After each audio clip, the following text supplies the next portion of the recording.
এ পর্যায়ে শুভেচ্ছা বক্তব্য রাখার জন্য আমন্ত্রণ জানাচ্ছি জুলাই আন্দোলনে যিনি একটি চোখ হারিয়েছেন, জুলাই যোদ্ধা তাহমিদ হুজাইফা।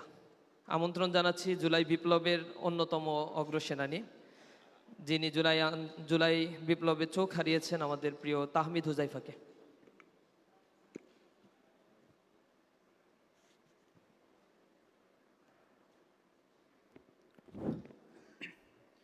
আউযু বিল্লাহি মিনাশ শাইতানির রাজিম। বিসমিল্লাহির রহমানির রহিম।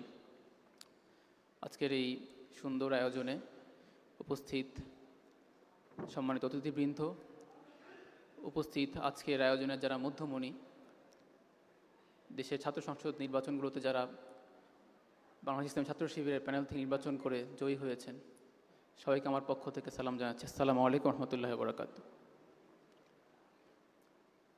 প্রিয় ভাইরা, আজকে এই আয়োজন থেকে মহান আল্লাহ রাব্বুল আলামিনের কাছে শুকরিয়া জ্ঞাপন করছি, যিনি আমাদেরকে এরকম একটা সুযোগ করে দিয়েছেন, যিনি ছাত্র সমাজের মনে ছাত্র শিবিরের প্রতি যে ভালোবাসা, সেই ভালোবাসা ঢেলে দিয়েছেন এবং দেশের এখন পর্যন্ত যে কয়টি ছাত্র সংসদ নির্বাচন হয়েছে সব নির্বাচনগুলোতে ছাত্র শিবিরকে বিজয় করেছেন, আলহামদুলিল্লাহ। আমি শ্রদ্ধার সাথে স্মরণ করছি আজকের এই মঞ্চ থেকে ইসলামী ছাত্র শিবিরের প্রথম কেন্দ্রীয় সভাপতি শহীদ মীর কাশেম আলী ভাইকে, শহীদ কামরুজ্জামান ভাইকে, যাদের দেখানো পথে, যারা আমাদের শহীদদের ইমাম হয়ে আছেন, দেখানো পথে যিনি যে রক্তস্নাত পথ তারা আমাদেরকে দেখিয়ে গিয়েছেন, সে পথেরই আমরা যাত্রী।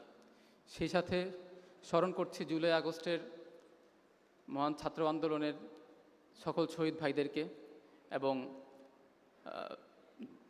যারা আহত হয়েছেন, আমার যারা সহযোদ্ধা ভাইরা, তাদের সবার সুস্থতার জন্য দোয়া কামনা করছি। প্রিয় ভাইরা, আজকে আমাকে যখন জিজ্ঞাসা করা হয় যে তুমি তোমার একটা চোখ হারিয়েছো,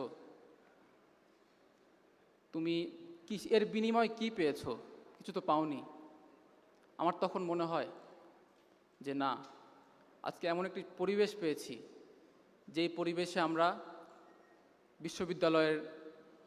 বিশ্ববিদ্যালয়গুলোতে গেস্ট রুম, গণরুমের কালচার আমরা পাচ্ছি না। আমরা আর শহীদ আবরার ফাহাদের মতো ভাইদেরকে আমরা হারাবো না ইনশাল্লাহ। আমার তখন মনে হয় যে আমাদের বোনেরা যারা হিজাব পরার কারণে ঠিকমতো ক্লাস করতে পারতো না, বিভিন্ন ধরনের কটূক্তি শুনতে হতো, সেই বোনরা এখন ক্যাম্পাসে নির্বিঘ্নে চলাফেরা করতে পারছেন। আমি আল্লাহ রাব্বুল আলামিনকে শুকরিয়া জ্ঞাপন করছি, আল্লাহ রাব্বুল আলামিন আমাদেরকে এমন একটি পরিবেশ দান করেছেন। প্রিয় ভাইরা, আমাদের শহীদ